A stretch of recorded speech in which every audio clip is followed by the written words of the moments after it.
Amigas y amigos, muy buenas tardes tengan todos ustedes. Los saluda con el afecto de siempre José Manuel Villalpando, aquí en una emisión más de su programa, La historia que quiero vivir, que, como ustedes bien lo saben y mucho lo agradezco, está disponible cada sábado, los sábados a las 5 de la tarde en punto, a las 17 horas exactamente. Este programa está disponible para que ustedes puedan verlo, oírlo, escucharlo cuando ustedes gusten en el canal de YouTube, valga la redundancia, de José Manuel Villalpando, donde además, eso sí, en cualquier momento que quieran, pueden ustedes encontrar literalmente centenares de programas anteriores, para que ustedes nuevamente, cuando quieran, cuando gusten, cuando puedan, están a su disposición por completo en un programa, y lo reitero siempre, y más vale hacerlo, que no tiene ningún otro fin más que el de platicar de historia. No hay intereses económicos, no está monetizado como te dice, sino simple y sencillamente es el gusto entre ustedes y yo de recordar el pasado. Por supuesto, además de agradecerles como siempre su amable compañía y su presencia, les reitero que están a su disposición las vías electrónicas que permiten comunicarnos, bien sea a mi correo villalpandohistoriador@gmail.com, a mi página de Facebook Villalpando la Historia, o también en los comentarios que permite el propio canal de YouTube. Gracias, amigas y amigos, una vez más, y si les parece bien, vamos a iniciar el programa de hoy. Porque, como ustedes se habrán enterado, un tema que ha surgido a la discusión pública en los últimos días y semanas en realidad, es el destino del actual presidente de la República. ¿Qué hará una vez que termine su encargo constitucional el último día de septiembre venidero, y a partir del día 1 de octubre quedará literalmente cesado por mandato constitucional? Es una situación muy peculiar, muy interesante en términos contemporáneos, porque el debate público pues se ha puesto intenso ante diversas declaraciones tanto de él como de la presidenta electa, en el sentido de qué hacer con la persona del expresidente para ese momento, repito, a partir del día 1 de octubre. Por ello quisiera que platicáramos, que recordáramos un capítulo de la historia de México un tanto cuanto olvidado, que solamente de vez en cuando reaparece y se hace mención, que es la vida de los presidentes de México después de que dejaron la presidencia de la República. Es decir, la vida de los expresidentes. En estos días, en estos debates que se han suscitado, repito, apareció el nombre del general Lázaro Cárdenas, que después de haber sido presidente de la República fue invitado por el siguiente presidente, su sucesor, el general Manuel Ávila Camacho, a retornar al servicio público en condiciones muy particulares y de un momento difícil además para el país, cuando México se vio involucrado en la Segunda Guerra Mundial. Este ejemplo ha sido mencionado recientemente, pero yo quisiera más bien que repasáramos qué sucedió con muchos presidentes de la República después de que cesaron en su encargo. Miren, en principio déjenme comentarles que en términos actuales, como lo dije al principio, el expresidente de la República es un empleado cesado en términos estrictamente de burocracia laboral, porque terminó su encargo no por su voluntad, sino por disposición expresa en la Constitución de los Estados Unidos mexicanos. Bien se ha dicho, y tiene toda razón el actual presidente de la República, que a partir de ese momento tiene derecho a la pensión de cesantía que otorga el ISSSTE, el Instituto de Seguridad Social de los Trabajadores del Estado, y que además, como todos sabemos, en otro tiempo, a partir de la presidencia de Miguel de la Madrid y hasta este sexenio, los expresidentes de la República gozaban de una generosísima pensión perpetua de por vida, equivalente a lo que gana un secretario de Estado. Un derecho que el presidente Miguel de la Madrid, seguramente preocupado por su propio destino, estableció como ley y que estuvo vigente desde aquellos años 80 del siglo anterior hasta hace poco tiempo en realidad, y que benefició a los expresidentes de la República que en ese momento estaban vivos aún y los que lo continuaron. Esto ya se terminó, así que a los expresidentes únicamente les queda como recurso económico o bien aceptar la pensión del ISSSTE o también ponerse a trabajar, que es el caso de varios de ellos, sobre todo desde que fue eliminada la pensión presidencial que hacemos referencia. Pero hay una condición jurídica todavía más interesante. El ser expresidente de la República conlleva, eso sí, una obligación de por vida para quien desempeñó este alto cargo. Está establecido así en la Ley de Responsabilidad de los Servidores Públicos, el que el presidente de la República que dejó de serlo debe para siempre guardar discreción y sobre todo secreto de las muchas y muy delicadas cuestiones que pasaron por sus manos, de las cuales no puede hacer mención pública ni divulgar su contenido. Esta obligación de secrecía, esta obligación de discreción, alcanza toda la vida del presidente de la República.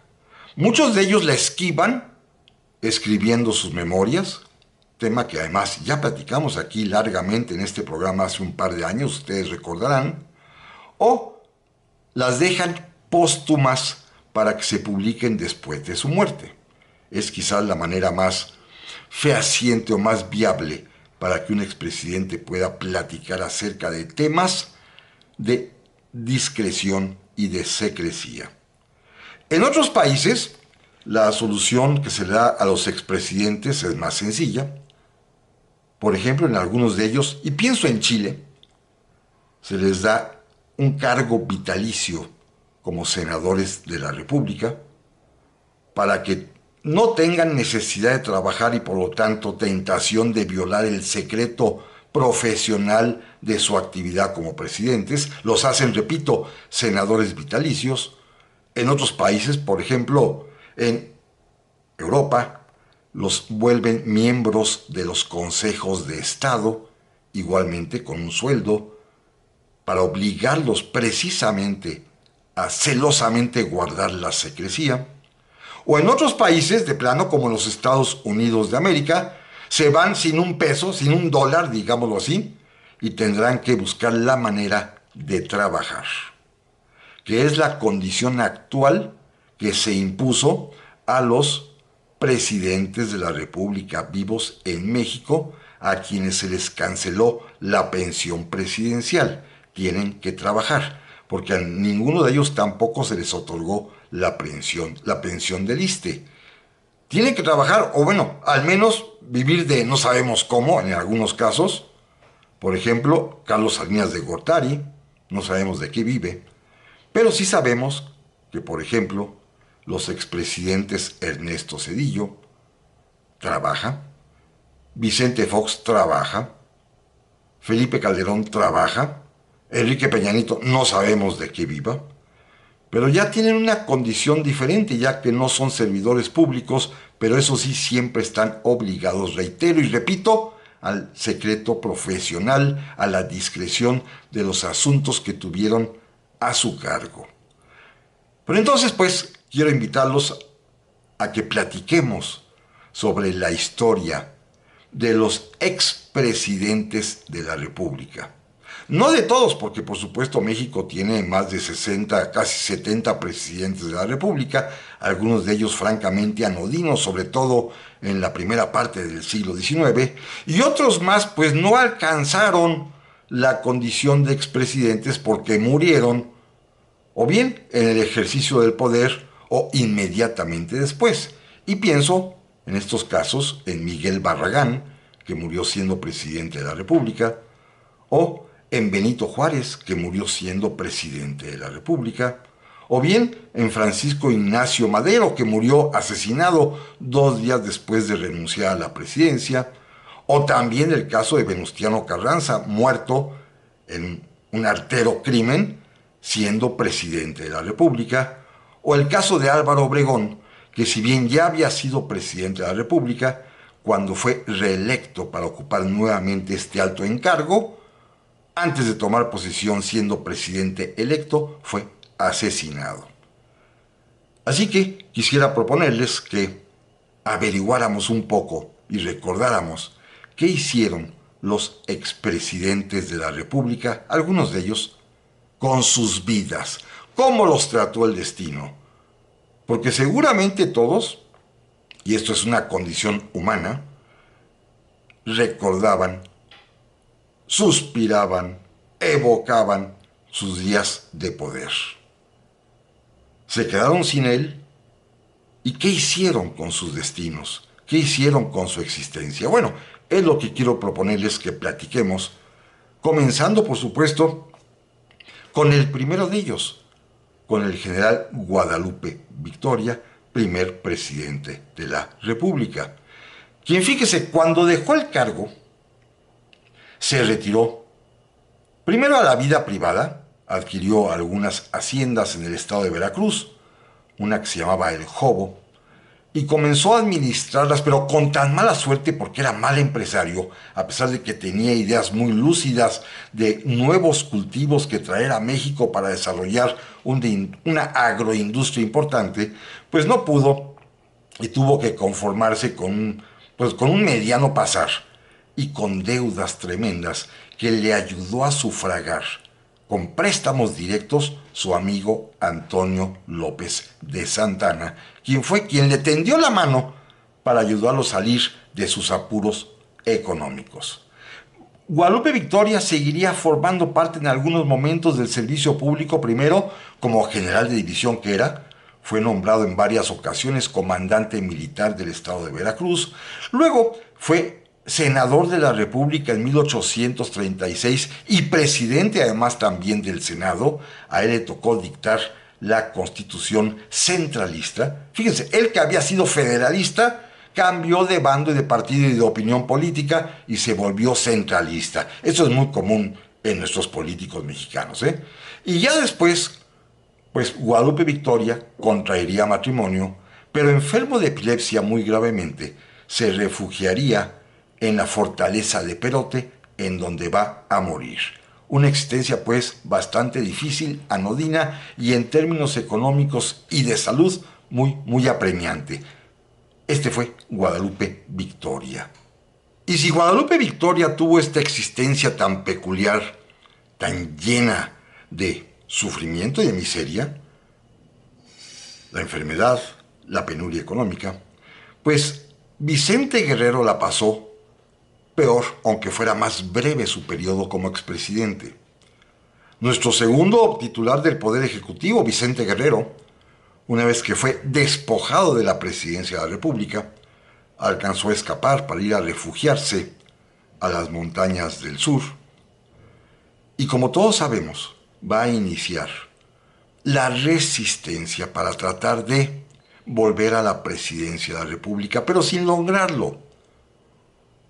Recordemos que el gobierno de entonces, que presidía el general Anastasio Bustamante, optó por la traición, por el crimen, para deshacerse de Vicente Guerrero. Fue invitado a comer por un supuesto amigo que en realidad era pues un enemigo disfrazado, el marino italiano Francisco Picaluga, quien convidó a Guerrero a visitar su barco anclado en Veracruz, el Bergantín Colombo, y confiado, don Vicente asistió a este ágape que le ofrecían. Allí fue apresado y el barco zarpó de Acapulco, se dirigió a Huatulco, en el estado de Oaxaca, en donde entregó a los enviados del gobierno de la República a su prisionero, a Vicente Guerrero, que sería trasladado a la ciudad de Oaxaca y en una población aledaña sería ejecutado. Allí fue fusilado Vicente Guerrero. Su vida como expresidente fue muy breve, apenas 2 o 3 años. Asalto de Mata, perseguido, intentando, repito, iniciar una revolución para finalmente caer en una traición, asesinado por sus enemigos. Así que fue una existencia efímera en realidad como expresidente de la República. Veamos otros casos en este complejo y muy movido siglo XIX, en su primera parte, en donde abundaron los presidentes de la República, turnándose, como sabemos, casi cada 9 meses en la silla presidencial uno de ellos. Así que hablemos solamente de uno que otro caso. Uno muy destacado, el general José Joaquín de Herrera, quien 3 veces ocupó la primera magistratura del país, la última de ellas, una vez terminada la guerra con los Estados Unidos de América en 1848, entregó el mando, el poder, en 1852. Y fíjense qué tristeza. Él, un hombre absolutamente honesto, íntegro, pues no tenía para vivir más que su sueldo de general de división. Pero sus deudas, el crédito hipotecario que tenía, la amplia familia, pues lo obligó a pedir ayuda al gobierno de la República, y el presidente que lo sucedió, Mariano Arista, lo va a designar director del Nacional Monte de Piedad. Una ocupación digna, con un salario digno para este distinguido expresidente de la República, que así pudo terminar sus últimos días, agobiada ya su salud por la enfermedad, por las deudas, pudo terminar decentemente, y cuando entregó el último suspiro, pues era, repito, director del Monte de Piedad. Otro caso también simpático e interesante es el del expresidente Juan Bautista Ceballos, un hombre poco conocido pero muy brillante, que había sido presidente ya de la Suprema Corte de Justicia de la Nación y que entró al gobierno para precisamente tratar de equilibrar las cosas en los días previos a la última dictadura de Antonio López de Santana, quien cuando llegó al poder, por supuesto, echó a Juan Bautista Ceballos no solamente de la presidencia, sino del país, y tuvo que irse a vivir al exilio a la ciudad de París, la capital de Francia. Allá va a permanecer él, que era un hombre además soltero. En la Ciudad Luz, en París, se va a enamorar perdidamente de una mujer, pero que era casada.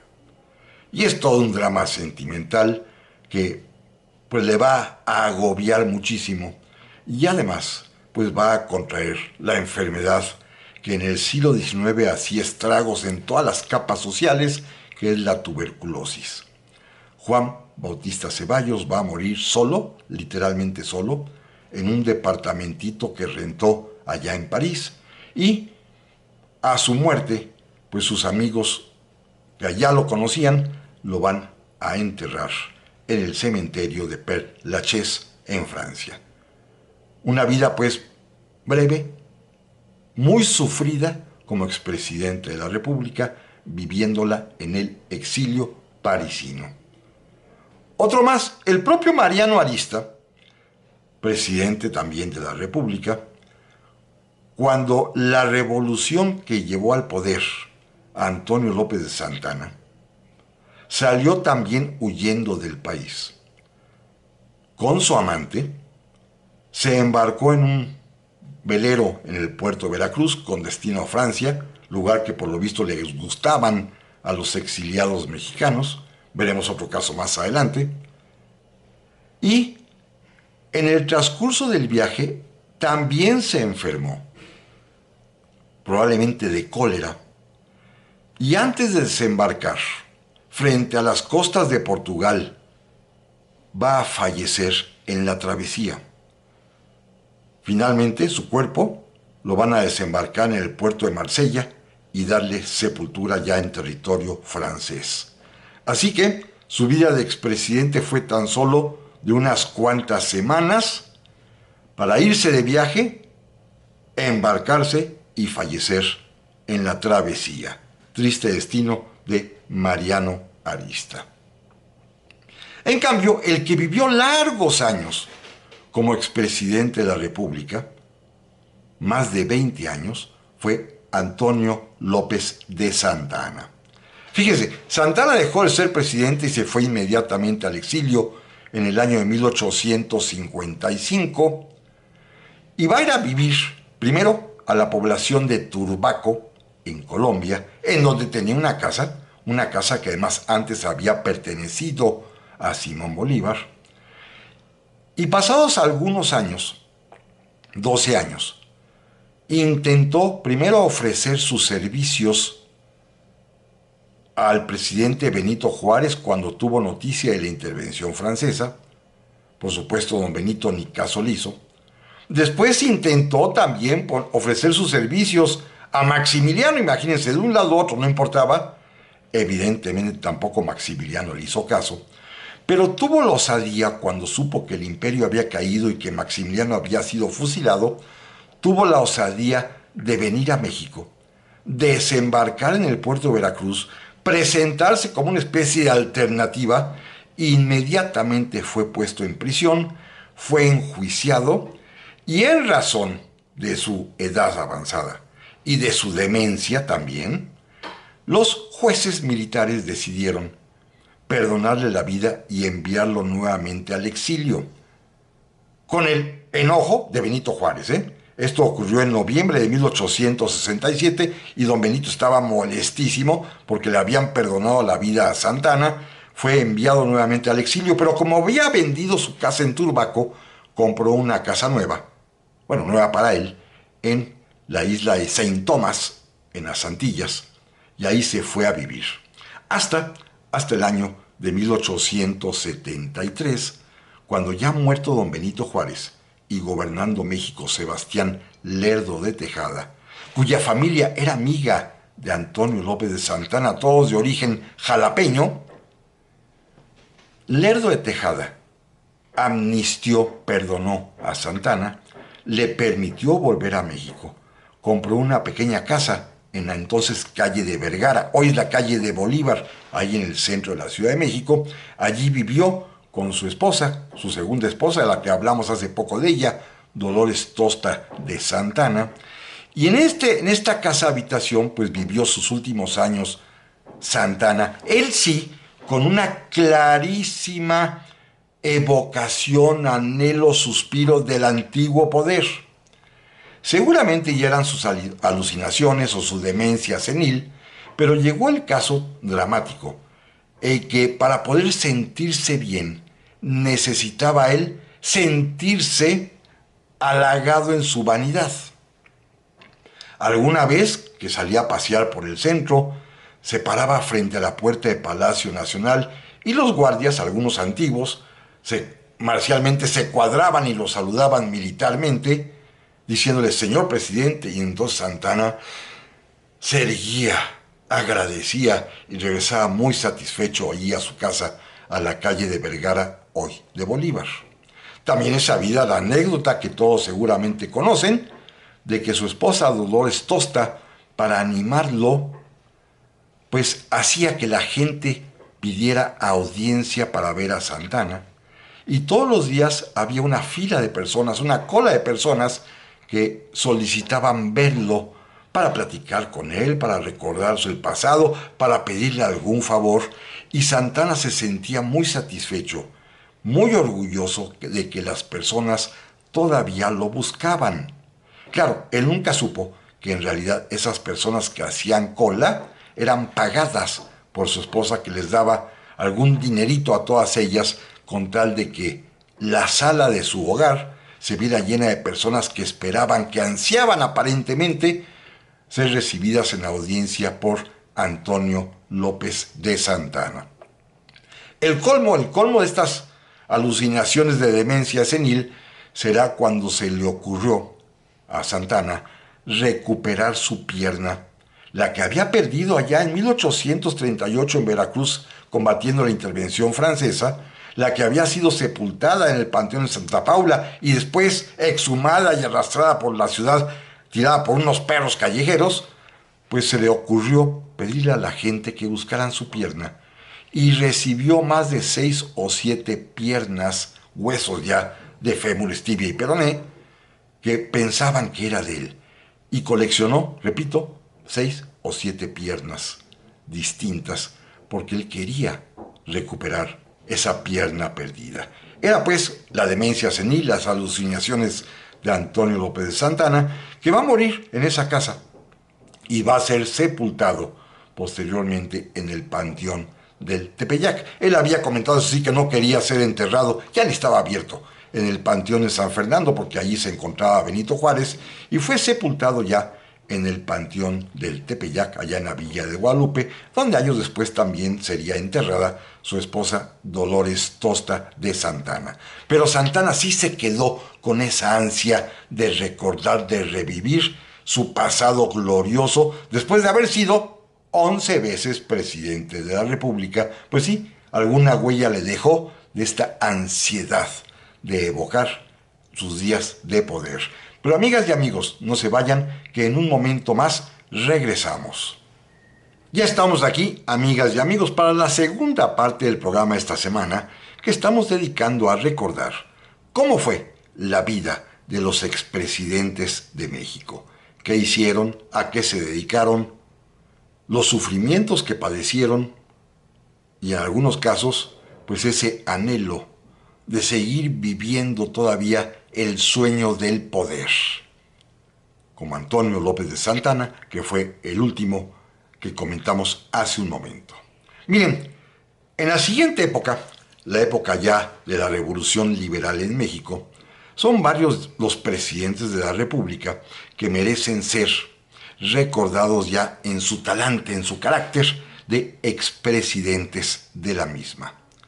En la primera parte, como decía yo en el segmento anterior, pues son tantos que solamente mencionamos algunos cuantos: Guadalupe Victoria, Vicente Guerrero, José Joaquín Herrera, Juan Bautista Ceballos, Mariano Arista y el propio Antonio López de Santana. Ya a partir de la Revolución Liberal, los presidentes de la República son más conocidos, más rigurosamente estudiados, y por lo tanto podemos examinar también su vida después de la presidencia, su actuación una vez que dejaron la silla presidencial.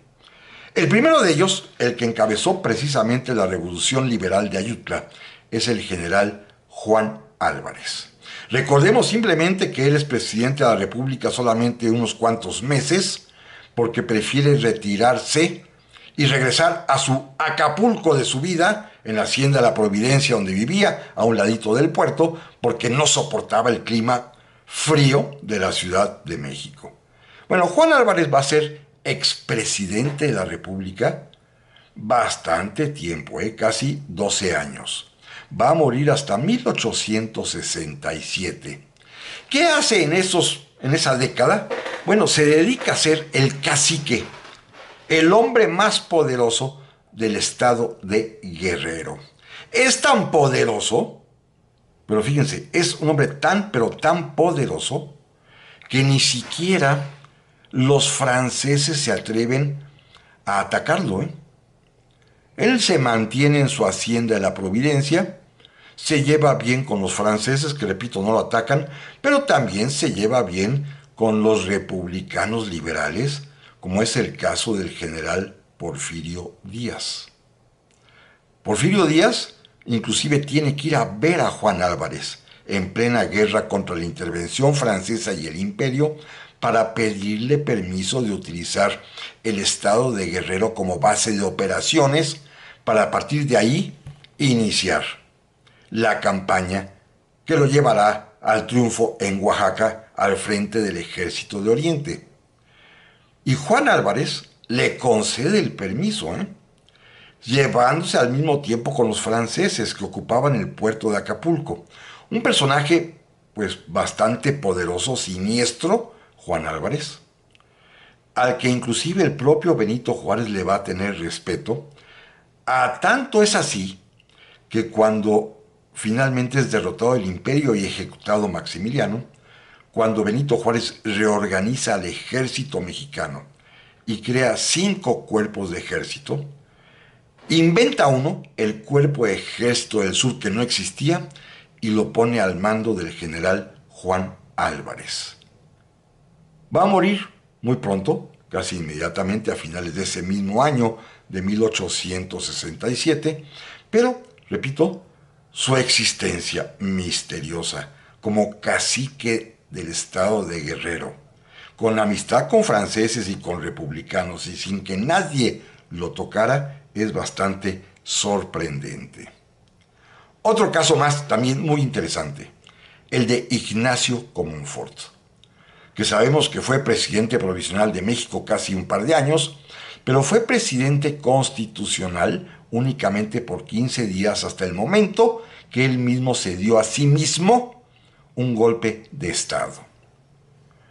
Tendrá que salir al exilio, se irá también a vivir a París, por supuesto, pero con motivo de la intervención francesa, Ignacio Comonfort decide regresar a México y decide ofrecer sus servicios al presidente Benito Juárez, quien lo va a aceptar y lo van a nombrar comandante del Ejército del Centro con la misión de apoyar al Ejército de Oriente, que ya en 1863 al mando de Jesús González Ortega está sitiado en la ciudad de Puebla, y Comonfort tiene la obligación de auxiliar a los poblanos. No puede hacerlo porque es derrotado en la batalla de San Lorenzo por el general Aquiles Bazén, y esto va a propiciar que Comonfort salga huyendo, retirándose hacia el Bajío mexicano, y será asesinado en una batalla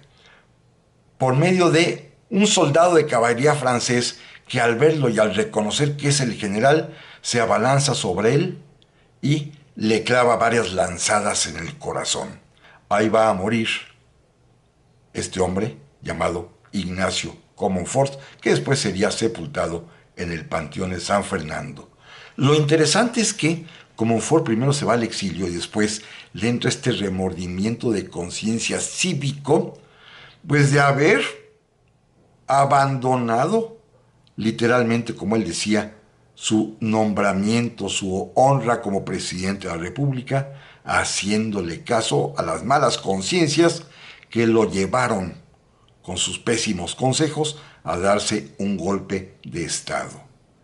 Esto no lo va a superar nunca Ignacio Comonfort, quien seguramente, con cierta especie de tranquilo orgullo, pudo perder la vida sabiendo que ahora sí la daba por su patria, a la que antes no le había sabido cumplir. Toda la vida permaneció soltero, eso sí, Comonfort, y sus restos están también depositados en el Panteón de San Fernando, como sabemos. Ya en la Guerra de Reforma, donde los principales contendientes son don Benito Juárez por una parte, por los liberales republicanos, y Miguel Miramón por los conservadores, que es el presidente de la República, el propio Miramón tiene también una historia interesante como expresidente. Al perder la batalla de Calpulalpan, al tener que dejar el país, se va al exilio, por supuesto a París. Les digo, todo el mundo quería irse a París, ciudad en la que Miramón estará 2 ocasiones. Esta primera, que dejó de ser presidente, cuando se establece el imperio, regresa nuevamente, se pone al servicio de Maximiliano, pero Maximiliano no lo quiere a su lado y lo manda otra vez a Francia a estudiar tácticas de artillería y de infantería, lo vuelve a exiliar y nuevamente se va otra vez a París. Es decir, su vida va a oscilar entre los exilios primero, los dos en Francia, a donde tiene que llevar a su esposa, en donde inclusive va a morir uno de sus niños, y su regreso tristísimo ya a finales de 1866, cuando, como todos sabemos, nuevamente vuelve a ponerse al servicio de Maximiliano y este sí lo acepta esta vez, porque ya los franceses se están yendo, y pues intentando todavía en un último recurso tratar de darle un propio golpe de estado a Maximiliano, porque él quiere volver a ser presidente. Finalmente, al ver fracasados sus empeños, se une al emperador, combate junto a él en el sitio de Querétaro y será enjuiciado y ejecutado con el propio Maximiliano en el Cerro de las Campanas. Es decir, también su vida como expresidente fue muy álgida.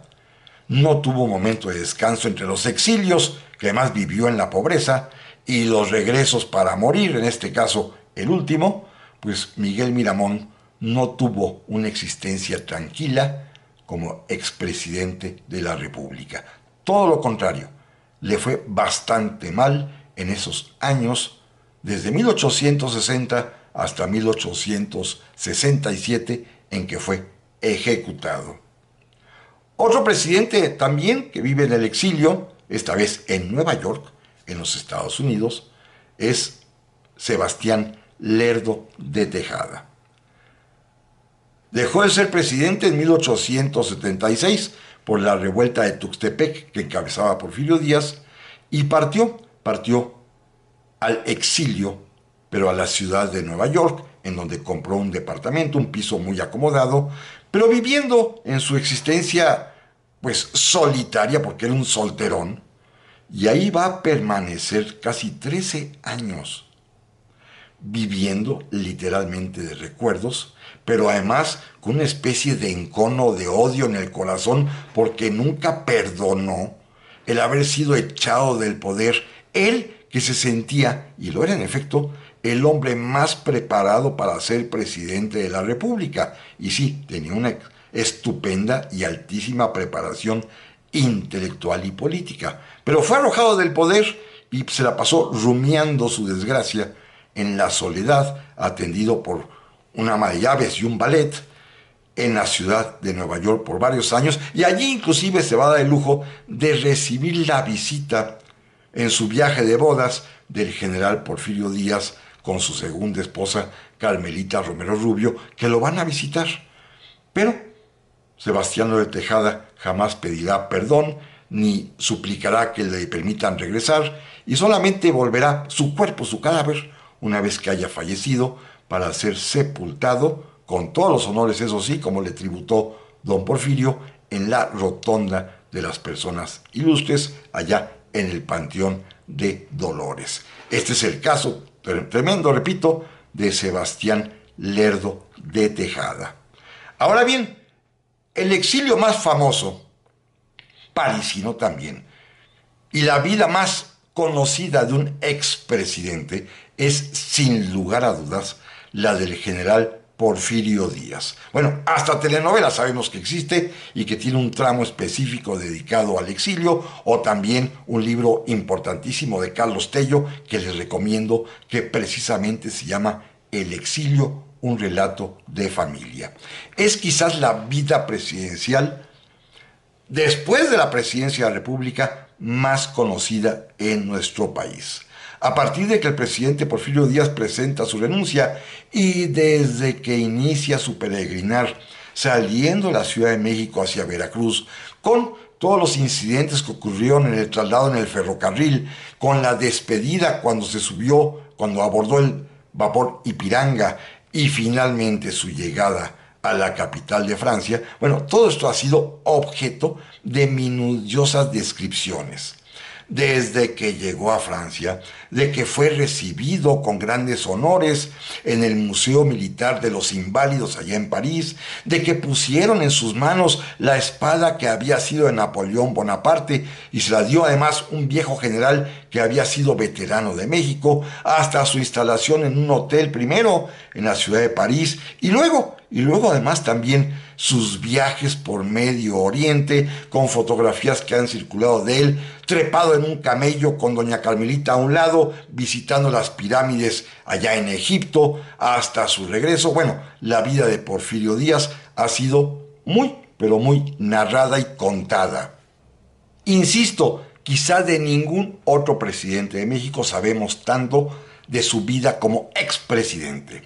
Finalmente, se instala en un pequeño departamento el general Porfirio Díaz cerquita del Arco del Triunfo, modesto departamento además porque vive solamente de su sueldo como general de división, de alguno que otro ingreso por ahí que tiene de acciones ferrocarrileras, lo demás lo donó para premios de egresados del colegio militar y vive con modestia hasta que finalmente fallece en el año de 1915 y es sepultado en la propia ciudad de París. Es quizás, repito, la vida más biografiada desde el punto de vista del momento en que dejó de ser presidente hasta que murió.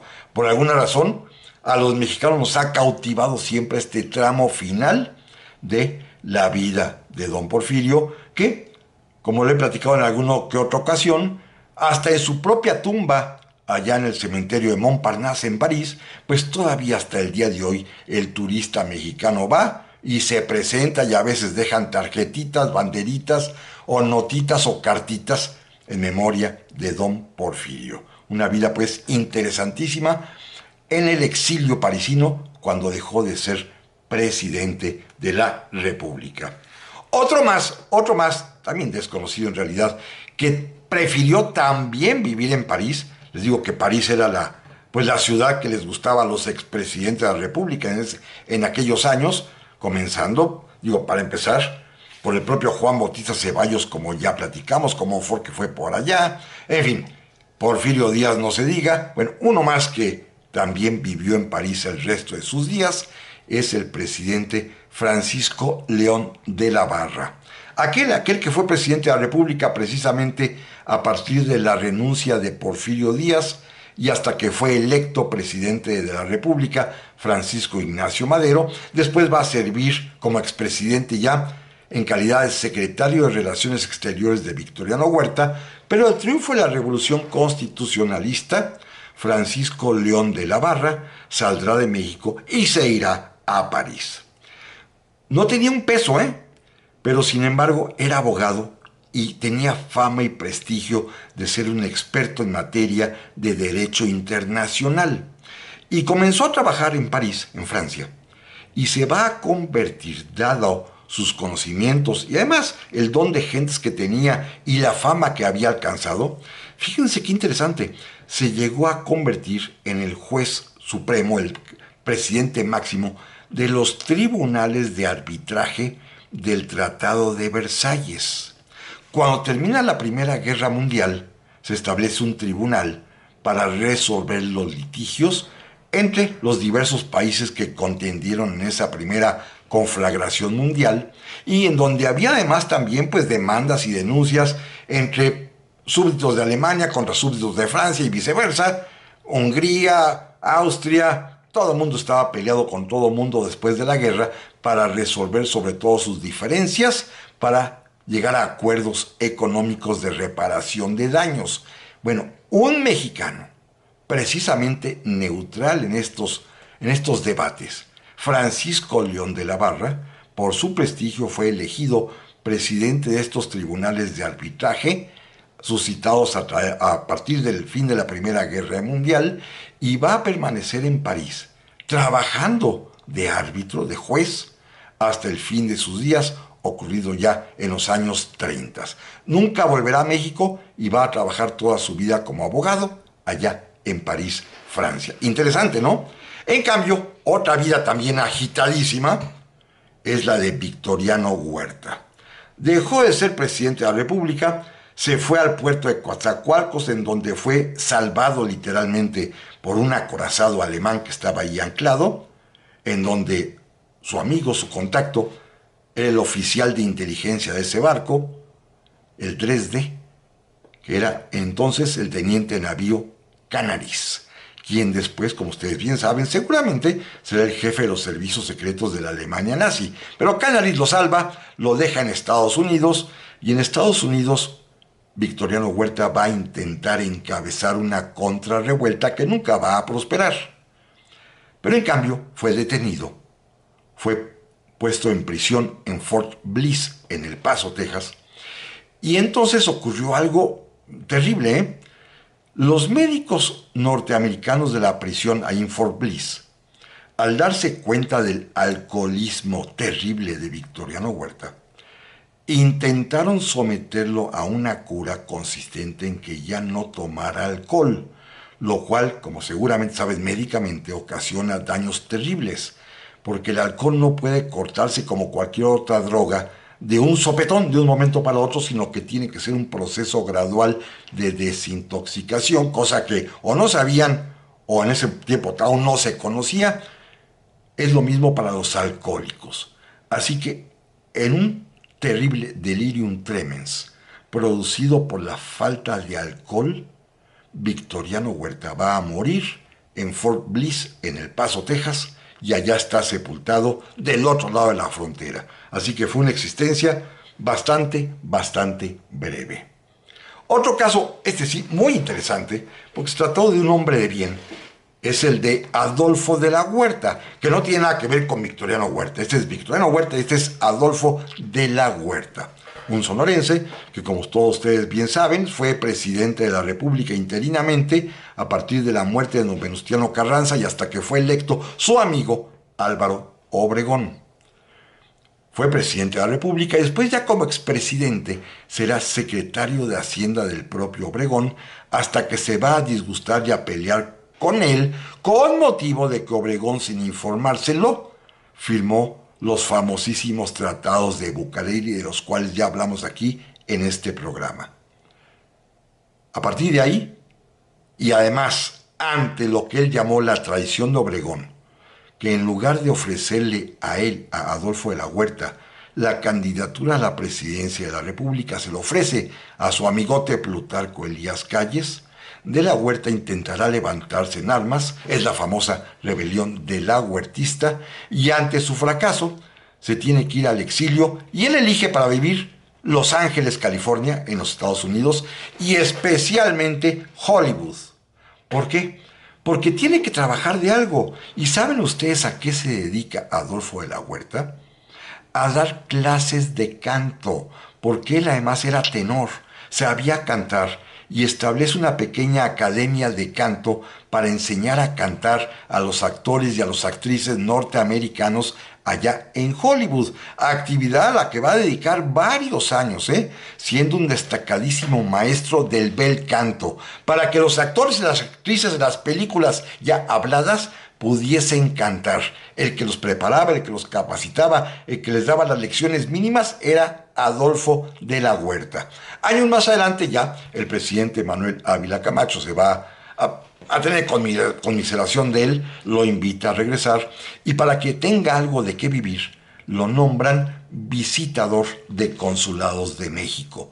Una especie de agente viajero mexicano del gobierno de la República que va a visitar los principales consulados de nuestro país en el extranjero.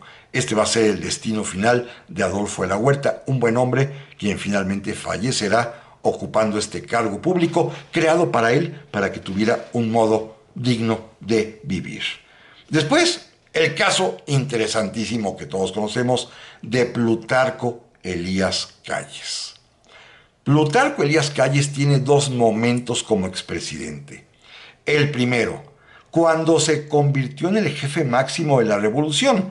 Recordemos, deja de ser presidente en el año de 1928, pero a partir de ese momento y durante 6 años es el jefe máximo de la revolución, pues él de alguna manera designó a los presidentes siguientes, a Emilio Portes Gil, a Pascual Ortiz Rubio, a Abelardo Rodríguez y aún designó también como candidato a la presidencia, por su influjo, a Lázaro Cárdenas, hasta que finalmente Lázaro Cárdenas decidió sacudírselo y mandarlo al exilio. Mientras tanto, durante 6 años, el jefe máximo gobernaba y mandaba sobre los peleles. Recuerden que hasta había un chiste que decían ahí en Chapultepec: el presidente vive aquí, pero el que manda vive enfrente, en la colonia Anzures, y ese era Plutarco Elías Calles, quien ejercía mando directo, poder directo, y le obedecían los presidentes peleles del maximato, particularmente Emilio Portes Gil, Pascual Ortiz Rubio, Abelardo Rodríguez, y hasta que Lázaro Cárdenas se lo sacudió, lo mandó al exilio, se fue a vivir a Los Ángeles, California. Estuvo unos cuantos años en el exilio, pero sirvió para que se aplacara y entendiera que ya no tenía ningún tipo de posición política en México y que un expresidente no da órdenes. Por eso lo exilió Lázaro Cárdenas. Ya le permitirá el regreso el presidente Manuel Ávila Camacho, que lo necesitaba para darle muestras al mundo de la unidad nacional, sobre todo en los días de la Segunda Guerra Mundial, y el expresidente ya para entonces Plutarco Elías Calles, pues pasará sus últimos días en una pequeña hacienda, en un ranchito que tenía cerca de la ciudad de Cuernavaca, en donde va finalmente a morir. Así que la existencia fue tremenda para Plutarco Elías Calles, con estos dos claros momentos de expresidente. Uno, en el maximato, cuando él mandaba sobre los presidentes de la República, y después cuando se lo quitaron de encima y lo mandaron ahora sí al exilio. Esta es una lección de historia muy pero muy importante, porque el propio Lázaro Cárdenas, cuando deja de ser presidente de la República, cuando deja de serlo, él quiso, según expresó en sus memorias, apartarse por completo de la vida pública, pero las circunstancias mundiales no se lo permitieron. A partir de 1942, cuando apenas llevaba 1 año y medio, 1 año y cacho como expresidente, el presidente en turno, Manuel Ávila Camacho, le ordenó literalmente que volviera al servicio, primero como general de división, comandante de la región militar del Pacífico, en donde va a enfrentar, sí, la amenaza de una invasión japonesa, pero sobre todo las intromisiones de los norteamericanos. Y al darse cuenta de la gallardía con la que Lázaro Cárdenas se condujo en este mando de la división del Pacífico mexicano, lo nombró secretario de la Defensa Nacional. Todavía en ese momento, secretario de Guerra y Marina. Así que, en efecto, Lázaro Cárdenas sí regresó al servicio público activo, pero para un fin muy, pero muy, muy concreto. Pero miren, déjenme terminar con Lázaro Cárdenas, aunque sea avanzar un poco más, y cuando después ya se va a convertir en exsecretario de la Defensa, se va a retirar por completo a la vida privada, se va a ocupar de cuestiones personales en un ranchito que tendrá en su natal Michoacán, pero además también, con una especie de esfinge, él es el que va a establecer el principio de que los expresidentes ya no participan en política. Sí, naturalmente, es la esfinge de Jiquilpan. Sí, naturalmente, lo van a ver. Le preguntan, pero él ya no se mete para nada, salvo en una ocasión, cuando intentó apoyar a la revolución cubana de Fidel Castro. Mientras tanto, eso sí, lo tenían más o menos contento, porque el presidente López Mateos lo designó director de los trabajos de la cuenca del río Balsas y del Temazcaltepec, una especie de región en desarrollo que se le encomendó esta comisión al propio Lázaro Cárdenas. Pero amigas y amigos, la semana próxima continuaremos, si Dios lo permite, narrando la vida de los expresidentes de la República. Pásenla muy bien y hasta la vista.